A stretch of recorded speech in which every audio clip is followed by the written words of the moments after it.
안녕하십니까. 설교 해설 오늘 날짜가 9월 13일 일입니다. 이거를 녹화하는 시간이 같은 날 9월 13일 저녁 시간입니다. 지금 9시 반이 넘었네요. 주일을 잘 지내셨습니까? 저도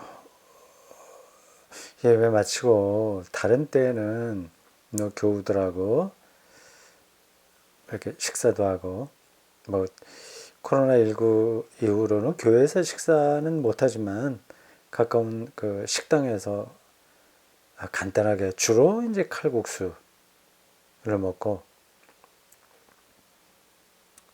1층 교회 1층 카페에서 차 한잔하고 이야기를 나누다가 이제 돌아옵니다.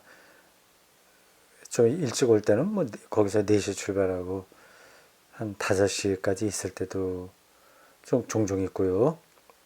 근데 지금은 오늘은 뒷모임 전혀 하지 않고 마치자마자 교회 정리하고 돌아왔습니다. 지난 2주간 오늘 말고 앞서서 2주간은 아예 비대면으로만 했으니까 더 빨리 돌아왔죠. 주일날 이렇게 오후 시간 좀 넉넉하게 집에서 보냈습니다. 잠깐 쉬고 그리고 마당 요즘 비도 좀 많이 왔잖아요. 오락가락하긴 했습니다만은 태풍도 불고 그래서 마당이 정리할 곳이 많이 있어서 조금 손봤습니다. 그러나 아직 멀었죠. 저녁도 다 약간 늦게 저녁 먹고 녹화하려고 여기 책상 앞에 앉았습니다. 평화로운 그러한 순간입니다. 이번 설교 제목이 용서, 콤마하고 그 불가능한 명령 이렇게 되어 있습니다. 이 설교 제목을 이제 한 달 전에 정하고 한 달 거 이제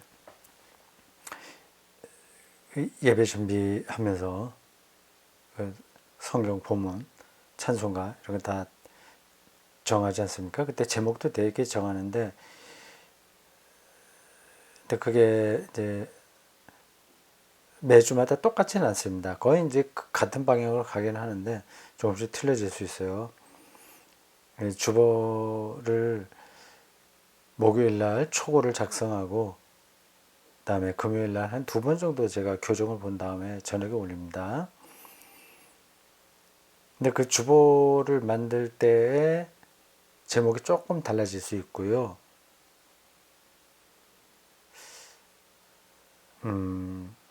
그래서 설교 작성을 하다가는 사실은 제목이 마음에 안 들 때가 종종 있습니다. 요번이 그런 경우네요.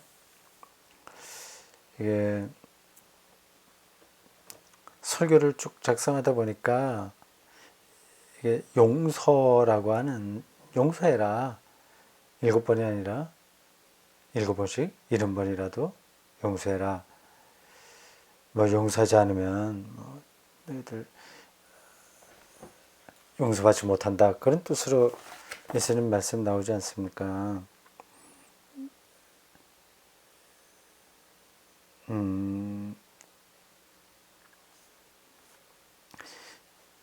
그 구절 어떻게 됐어요? 그렇게 용서하라고 하고 형제를 용서하지 않으면 나의 하늘 아버지께서도 너희에게 그와 같이 한다. 용서하지 않는다는 얘기인데 이 설교 제목만 보면 용서라고 하는 이 용어에 초점이 있지 않습니까?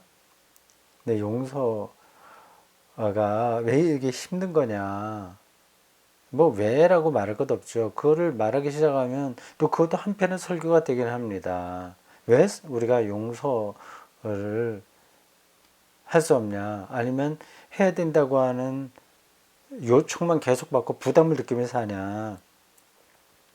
실제적으로는 우리가 용서할 수 없는데 용서하라는 요구를 들으니까 기독교의 윤리라고 하는 거는 안 되는 걸 억지로 하라고 하는 거구나 그런 생각이 듭니다.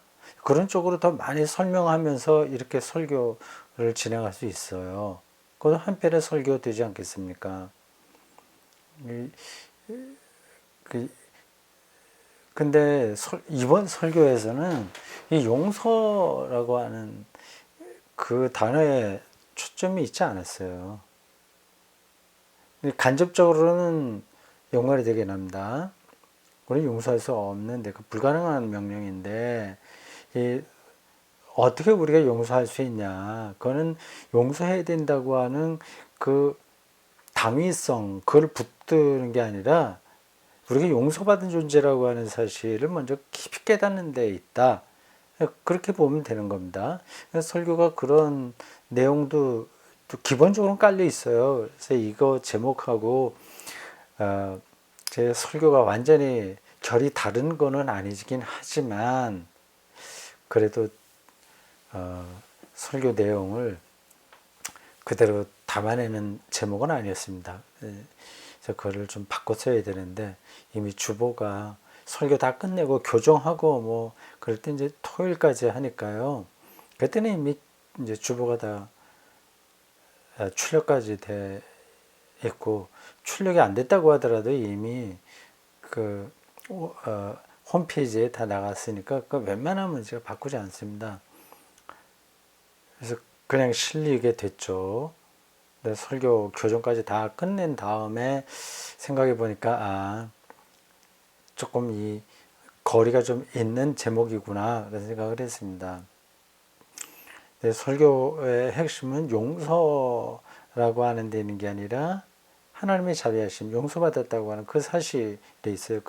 그걸 주로 이야기한 겁니다. 1만 달란트를 탕감받은 자라는 사실을 이제 핵심적으로 얘기를 한 거죠. 천국은 마치 본문이 그렇게 시작하니까요. 그 비유 이야기가 그러지 않습니까? 천국은 이렇게 빚진 종들과 계산하는 임금과 같다 얘기하면서 그 임금이 1만 달란트를 탕감해 줬다고 하지 않습니까? 예. 이렇게 하늘나라에 대한 이야기였어요. 1만 달란트.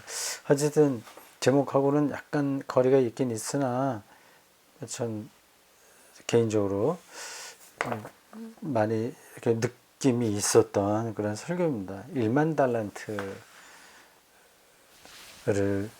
탕감받았다. 그 말은 또 1만 달란트를 선물로 받았다. 똑같은 이야기입니다.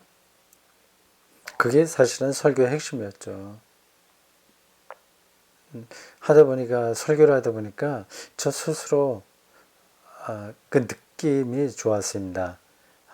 이거 알고 있었던 내용이긴 한데 설교자가 다 알고 있어도 그걸 설교문을 작성하고 정리하고 또 이게 다시 한번 되새겨보고 그리고 설교 행위에 이제 들어가고 그런 과정을 통해서 스스로 더 그 성서의 세계 안으로 깊이 들어가게 됩니다.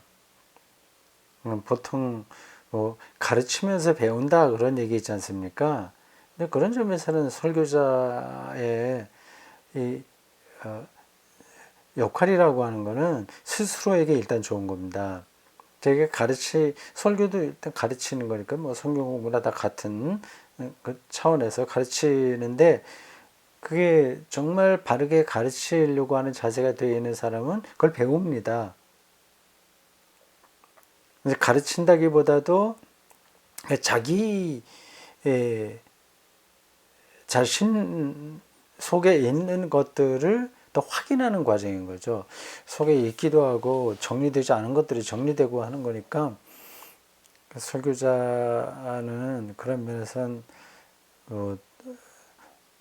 좋은 직업이라고 할 수 있습니다. 1만 달란트를 내가 받은 사람이라고 하는 거를 몇 가지 예를 들어서 설명하긴 했습니다만, 그거를 더 집중해서 살아야 되겠다는 생각을 했습니다. 여러분들 이제 그렇게 생각해 보십시오. 1만 달란트를 빚졌으나, 이건 무슨 뜻인지 알겠죠? 우리 빚진 사람들이거든요. 다 부자가 됐다고 하더라도 그게 자기가 잘나서 부자가 된 거 아니거든요. 두루두루 주변에 다른 것들이 다 받쳐주기 때문에 가능한 겁니다. 어떤 학자가 위대한 학문 연구해서 업적을 남겼다고 합시다. 근데 그 사람이 뭐 한 사람이 잘 나가고 그런 일을 했겠어요. 물론 잘난 것도 있습니다만 이미 앞서서 어떤 학문적인 성과가 있었기 때문에 이 사람이 거기서 한 발 더 나간 겁니다. 물리학도 그렇고 모든 예술, 뭐 학문 이런 거 다 그 사람 혼자서 모든 걸 하는 게 아니에요. 다 받은 겁니다. 기본적으로. 그러니까 빚진 거죠. 그게. 학문도 그렇고 예술도 그렇고 뭐 문학도 그렇고요. 그러니 돈벌이야 오죽하겠습니까? 뭐 그걸 제가 설명하지 않아도 여러분들이 다 그건 인정할 겁니다. 노동자들도 있고 또 국제관계 이런 것들이 다 그런 것 혼자서 자기가 하는 게 아니잖아요. 다 모든 것들이 다 연결돼서 자기가 운이 좋아 아니면 그런 능력이 있어서 돈을 아주 엄청나게 벌긴 했는데 그게 다 은혜 받은 거다. 다 빚이다 빚. 1만 달란트를 빚진 거다. 이거 탕감 받았다는 겁니다. 자, 그래서 그러니 얼마나 감사한 거예요. 1만 달란트. 몇 달러를 나눠서 설명을 하고 합니다. 설명하겠어요. 1만 달란트. 네, 설교에서 몇 가지 보충할 거를 이제 여기 정리하는 겁니다. 첫 번째는 이겁니다. 저도 계속해서 이 부분들을 더 생각해 보려고 합니다. 이게 실제로는 안 그렇지만 그냥 마음을 그렇게 먹으라고 하는 거지. 이렇게 생각하면 안 됩니다. 실제로 우리가 1만 달란트를 빚졌어요. 그리고 1만 달러를 받은 겁니다. 그럼 조금 다른 거 손해보는 거 그거 손해보는 게 아니죠. 100다나리온하고 1만 달란트가 어느 정도 차이가 나는지 제가 설교 시간에 얘기했죠. 50만 불이입니다. 50만 불이. 자, 1만 달란트를 받은 사람이다. 이렇게 되겠습니다. 두 번째 항목, 쿠바 이야기. 쿠바 혹은 북한 의사들. 제가 아주 확인해갖고 어디 그 자료를 해갖고 이렇게 말씀드린 건 아닌데 제가 기본적으로 알고 있는 건 있잖아요. 여기에 관한 글들도 뭐 많이 있습니다. 그 얘기를 잠깐 했어요. 우리나라 그 의사협회를 비롯하여 의대생까지 포함해서 최근 몇 주 동안 대정부 뭐죠 그게 반대투쟁, 정부 반대투쟁이 아니라 정부가 시행하려고 계획을 했었던 몇 가지 그 정책, 의료 정책에 대한 반대투쟁을 일반 노동자들, 노조들이 하는 것처럼 하지 않았습니까? 특별한 위치에 있는 분들인데 일반 뭐 노조에서 하는 거하고 별로 다르지 않게 똑같이 했습니다. 휴업하고 동맹 수업 거부하고 또 의사 국가고시 단체로 거부하고 뭐 이렇게 됐어요. 근데 그런 하여튼 뭐 그런 여러분들 잘 아시는 거니까. 근데 그 의사들 분들도 1만 달란트를 자신들이 특혜받은 거다라고 하는 걸 먼저 알아야 되거든요. 아주 그 의사 얘기를 할 때, 이거 조금 조심스러운데 하는 생각은 들었습니다. 우리 교회에도 의사 선생님들 몇 분 계시고, 아주 가까운, 그, 처가 쪽에 아주 가까운, 그, 쪽에도 의사들 계시고, 대구수사 아카데미 사이트에 관계된 그 회원들 중에서도 그런 분들, 가족이거나 아니면 본인 직접 그런 분들도 계시거든요. 그래서 이게 말하기가 조금 조심스럽긴 했지만 그런 건 뭐 상관없이 일반적인 거를 말씀드린 거예요. 그러니까 쿠바나 이런 데는 의사들이 그렇게 돈을 많이 벌지 못합니다. 거기에 있는 뭐 사회주의 시스템 이런 것들을 제가 다 설명할 수는 없어요. 그냥 우리가 알고 있는, 아주 상식적으로 알고 있는 겁니다. 북한도 마찬가지고요. 중국은 어떤지 모르겠습니다. 지금 베트남 이런 데는 어떨까요? 이런 데가 다 사회주의 정권이지 않습니까? 근데 정치적으로는 사회주의고 경제적으로는 자본주의가 조금씩 들어간다고 하는데 이게 또 앞으로 또 어떻게 계속 발전할지 모르겠습니다. 이게 어떤 게 선이고 어떤 게 악이다, 제가 그런 말씀 드리는 게 아닙니다. 근데 독일 같은 데도 우리보다는 훨씬 이런 부분들이 이제 좀 정의롭게 잘 되어 있죠. 그러니까 북한이나 쿠바 의사들은 일반 공무원들보다 조금 더 많이 받는 정도라고 합니다. 이게 바람직한 것 같아요. 한 2배 정도 받으면 어떨까요? 이제 우리나라 이제 공무원들, 뭐 초중고등학교 공무원들, 교사들, 이런 사람들을 기준으로 하면 되겠죠. 그런 분들이 연봉이 얼마나 되나요? 한 4, 5천 정도 되겠죠. 그럼 의사들은 2배라고 한다면 한 1억 정도. 그런 정도 받으면 사는 데는 지장이 없겠죠. 대학 교수들도 학교마다 조금씩 차이가 있긴 있습니다만은 조금 차이가 있는 게 아니라 좀 많이 차이가 나죠. 근데 그래도 괜찮은 그런 대학 이런 데는 뭐 7, 8천에서 1억 정도 연봉 되는 것 같습니다. 뭐 세금 저하기 떼기 전이겠죠. 제가 이 얘기를 왜 하게 됐죠? 설교 시간에 그 얘기를 잠깐 빗져서 한 건데, 전문가 집단은 특혜를 많이 받은 거다. 기본적으로 그걸 알고 자기의 일을 해야 되지 않냐, 그런 겁니다. 그거를 놓치면 100데나리온 잃어버린 게 너무 속상한 거예요.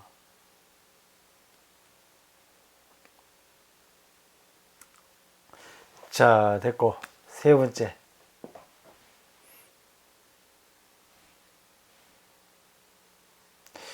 요한계시록의 한 구절을 제가 인용했습니다. 계시록 21장 18절 이하예요. 새 예루살렘에 대한 묘사입니다. 제가 이 구절을 인용한 이유는 우리는 최고로 값진 멋지게 지은 궁에서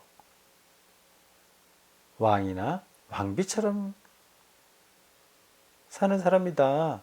이렇게 1만 달란트를 받은 사람이다. 그걸 말씀드리려고 했던 겁니다. 이런 것들이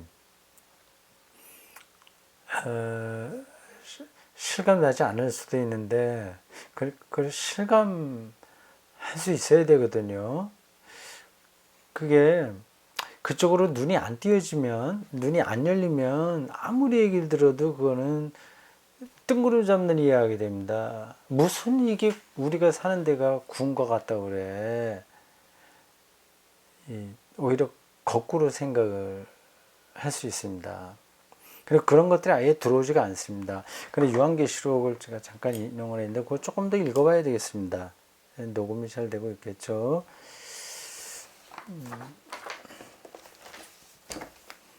요한계시록 21장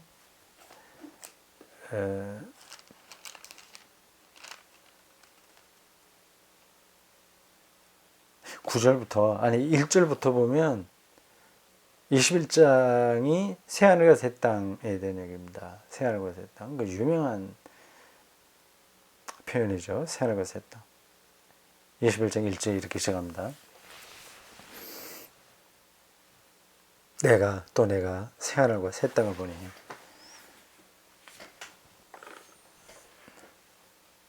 처음 하늘과 처음 땅이 없어졌고 바다도 다시 있지 않더라. 야, 참 멋진 표현입니다. 제가 설교 시간에 지나가듯이 이런 얘기를 했습니다. 나이가 드는 게 참 좋은 점이 있다. 성경이 아주 실질적으로 눈에 들어오더라. 그거 말이죠. 요 21장 1절 요한계시록 또 내가 새 하늘과 새 땅을 보니 처음 하늘과 처음 땅이 없어지고 바다도 다시 있지 않더라. 요 한 구절만 갖고 설교 한 편을 충분히 할 수 있습니다. 설교 한 편이 아니라 더 많은 이야기를 할 수 있습니다. 새 하늘과 새 땅이라고 하는 거를 뭐 이제 종말에 가면 하나님께서 새롭게 시작할 그 나라구나 이런 생각을 할 수 있습니다. 그렇게 우리가 많이 말을 했어요. 그 종말 신앙은 기독교에서 없어서는 안 되니까 그건 맞는 이야기입니다. 그러나 이게 이미 새하늘과 새 땅은 여기 왔다는 시각으로 이걸 읽어야 됩니다. 지금 이 세상이 새하늘과 새 땅으로 보이지 않으면 종말에 하나님께서 완성하실 새하늘과 새 땅은 또 없는 거예요.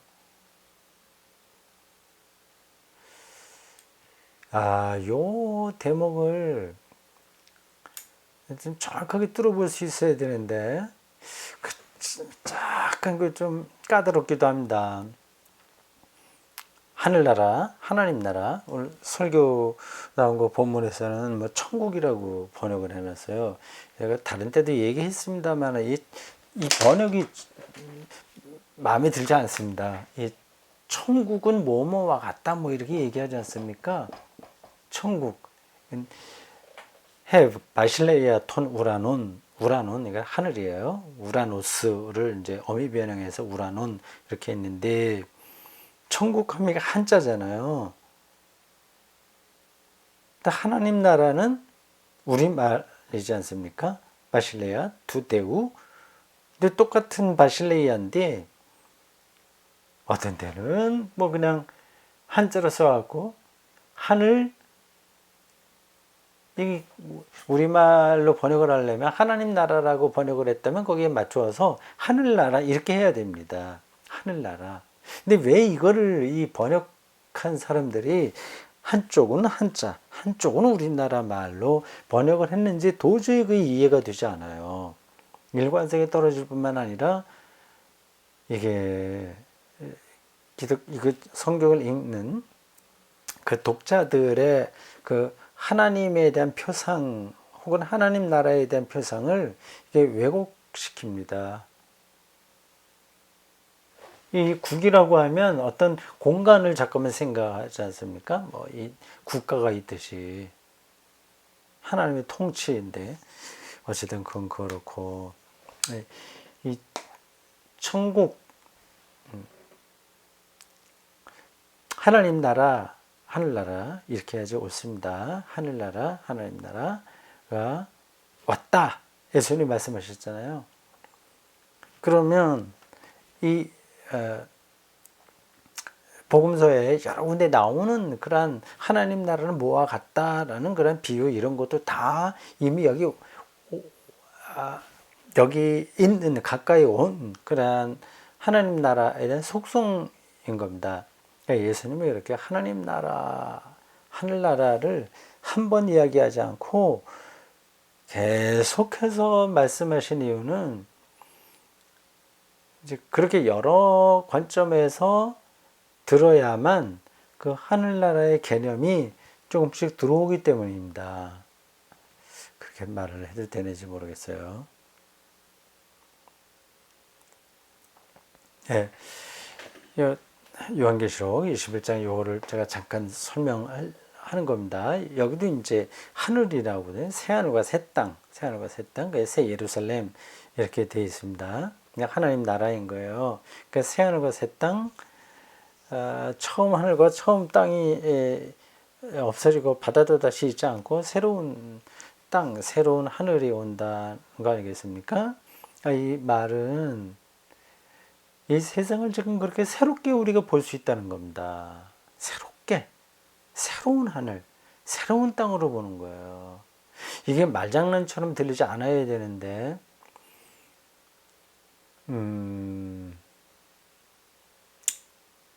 됐습니다. 그래서 요한계시록 기자가 그 새 예루살렘에 대한 그 모습을 쭉 9절부터 이야기합니다. 10절이 이랬습니다. 성령으로 나를 데리고 크고 높은 산으로 올라가 하나님께로부터 하늘에서 내려오는 거룩한 성 예루살렘을 보이니. 환상이죠. 근데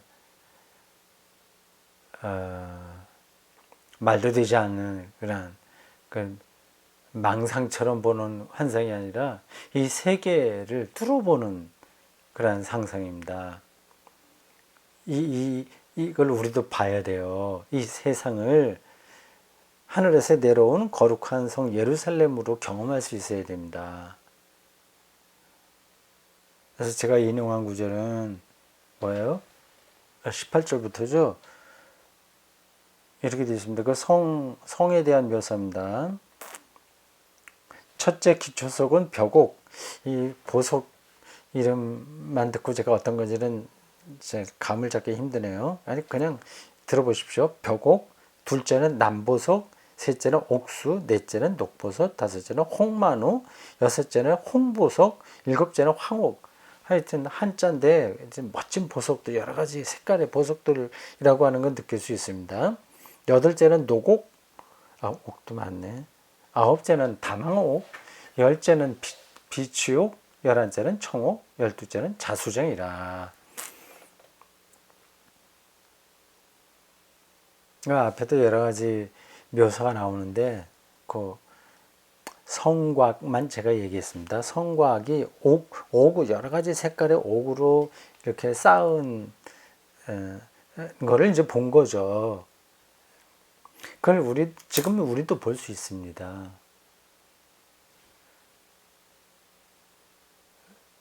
이 세상이 이렇게 신비롭다고 하는 걸 아시는 분들은 다 아시죠.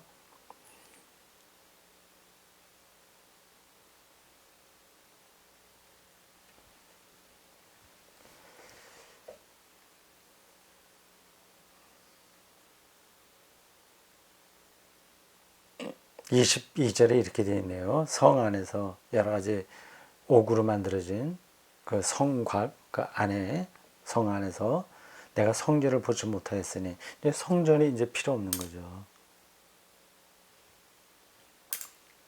생명이 가득한 세상인 겁니다.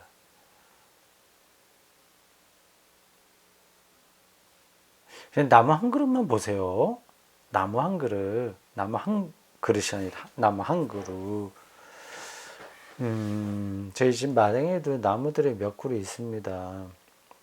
뭐 여러분들도 문방만 나가면, 뭐 거리 나가면 뭐 도시라고 하더라도 가로수도 있으니까요. 그래서 조금 더 관심 있는 분들은 뭐 이렇게 그런 걸 전문적으로 기르는 뭐 정원이나 이런 데 가볼 수 있지 않습니까? 나무 한 그릇만 보세요. 새 예루살렘과 같습니다. 지금 여기 묘사하고 있는 거 말이죠. 그 색깔하며 그리고 그 나무 잎사귀 하면 그게 봄에 연두빛으로 나와서 어떻게 자라고 어떻게 녹색고 진해지면서 가을에 색깔이 달라지는지를 보면 이건 그야말로 지금 바로 인용한 읽은 뭐 홍만호, 홍보석, 뭐 황옥 이런 거 아니겠습니까? 뭐가 다르겠어요. 그러니까 황홀한 거죠, 그런 거가. 그리고 그 잎새 사이에 햇살이 비칠 때 햇살이 비치고 어떤 때는 빗방울이 그 사이에 떨어지고 하는 그런 모습들은 이건 새하늘과 새 땅입니다.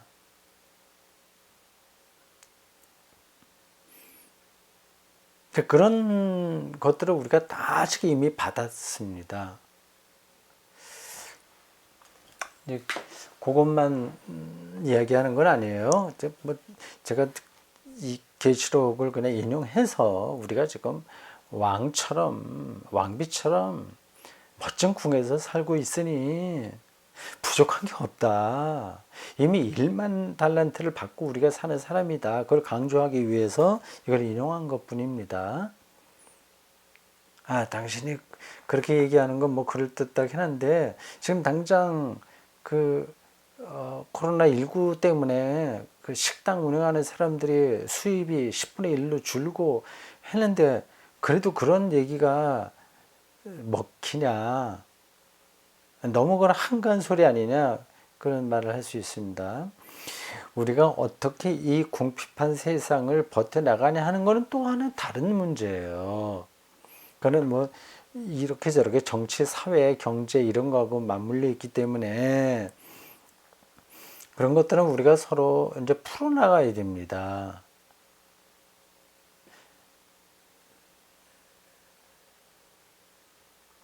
근데 그거는 우리가 이 사회 차원에서 풀어나가야 되나 아주 더 근원적으로는 우리 모두가 다 부자다. 이거는 아무도 부정할 수 없는 사실입니다.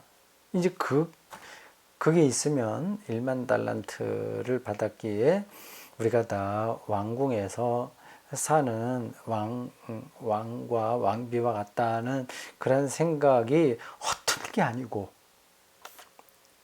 자기 몽상, 자기 도취에 떨어진 게 아니고 실질적이라고 하는 걸 이제 알아야 되는 거죠. 그건 맞는 이야기고요. 다시 말이 좀 왔다 갔다 이제 두서없이 하는 것 같습니다.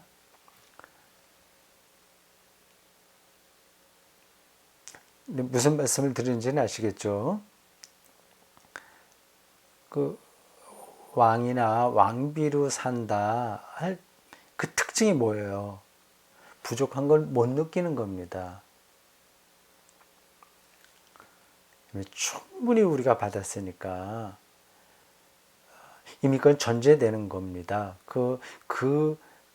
그게 있어야 1만 달란트를 이미 받은 사람, 왕비처럼 온통 우리는 빛나는 새 예루살렘 안에서 살고 있다는 그 황홀감, 그 기쁨, 자유, 행복, 안식 그런 것들이 전제돼야 그 다음에 이제 지금 먹고 사는 문제 이걸 어떻게 해결하냐 하는 것을 세서 서로 상대방을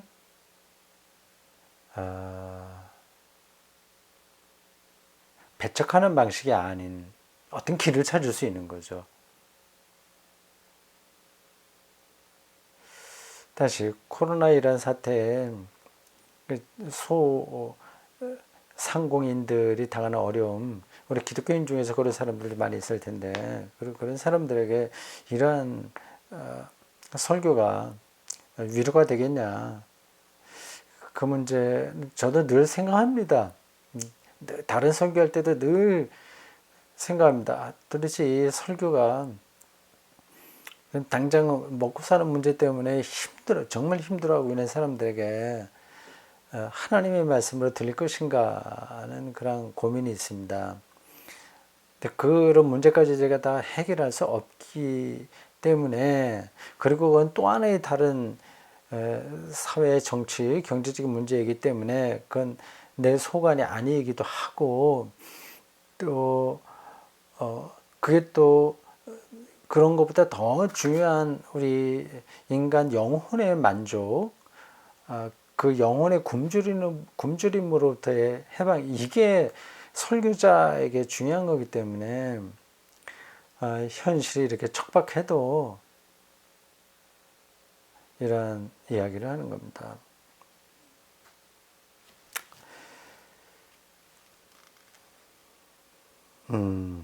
됐죠? 계시록. 오늘 제가 그거를 인용하고 말하면서 굉장히 기분이 좋았습니다. 아, 내가 성경을 이제 조금 더 밝히 보고 있구나. 그러한 요한계시록 얼마나 이게 묵시문학적인 그 2000년 전 그 당시에 특별한 문학적인 장르인데 이게 아주 실질적으로 와 닿게 돼서 좋았고요. 그런 느낌들을 우리 신자들에게 조금 더 이렇게 실질적으로 와 닿도록 설교해야 되겠다는 생각을 했습니다. 일단 뭐 저 자신이 좋았으니까요.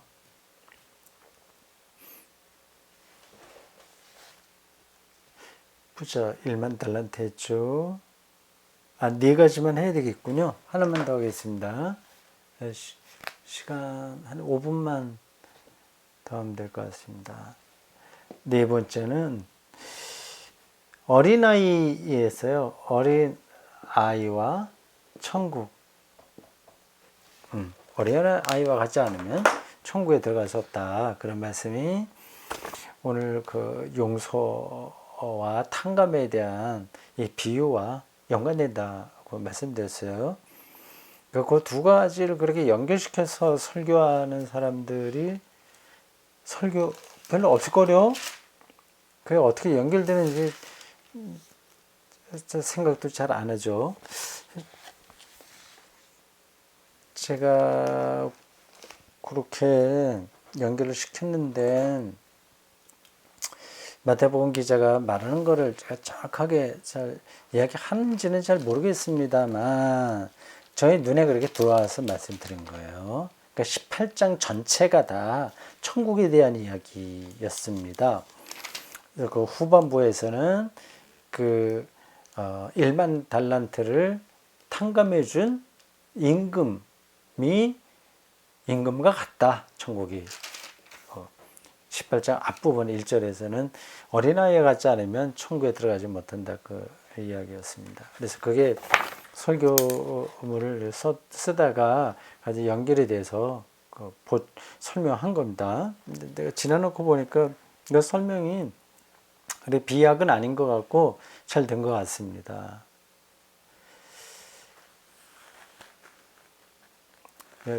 어렸을 때 이야기를 했어요. 뭐 나이가 들면 다 어린 시절은 아름답게 기억이 되긴 합니다.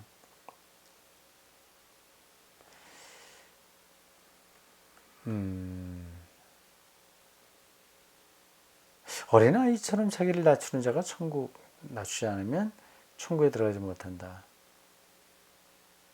그 얘기하고 연관된 겁니다. 어린아이의 영성, 어린아이처럼 뭐 철부지 없어도 된다 그런 뜻은 아닙니다. 노인의 지혜는 꼭 필요한 거예요. 그러니까 어린아이가 무조건 좋다는 게 아니라 어린아이의 어떤 특성, 그게 이제 하나님 나라에 그리고 1만 달란트를 탕감받았다는 이 사실과 긴밀하게 연결되는 겁니다.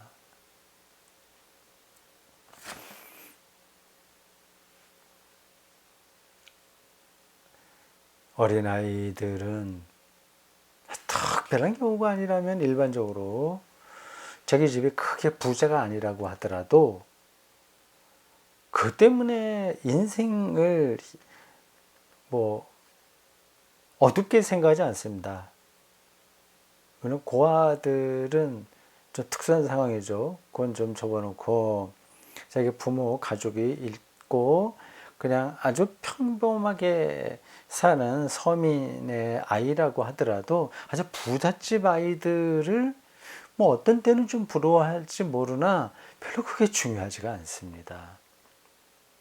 자기 엄마 아빠가 있다는 사실, 그 안에서 사랑을 받는다는 건, 특히 더 바깥에 나와서 같이 노는 것, 이것으로 충분하게 자기의 삶을 받아들이거든요. 제 기억에도 어렸을 때, 초등학교 때 주로 어렸다고 하면 기억이 나는 건 다 초등학교 정도입니다. 그때 생각을 돌아보면 부잣집 아이들이 분명히 있긴 있었던 것 같은데 별로 그걸 의식을 안 했어요. 그냥 다 같이 똑같이 그냥 노는 겁니다.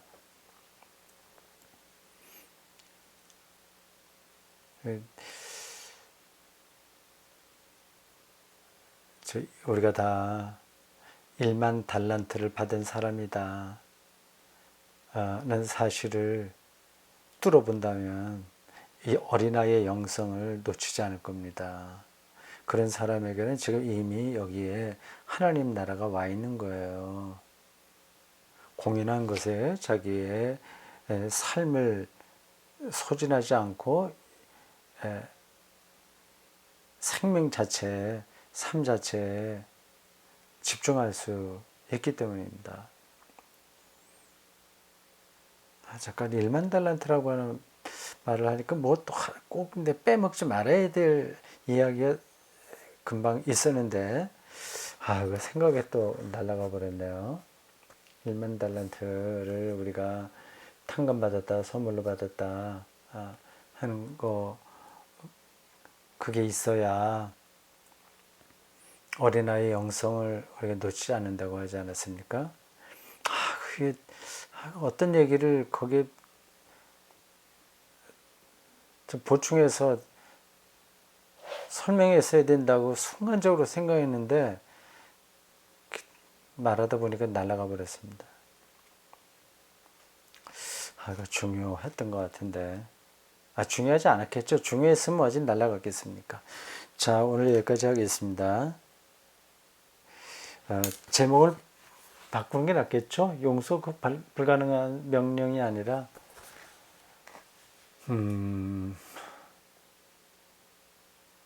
뭐라고 바꾸는 게 나을까요?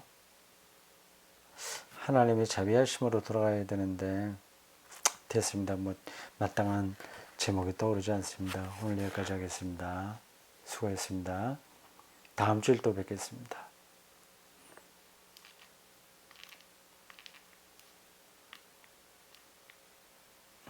꺼지지가 않네요. 이 단추가.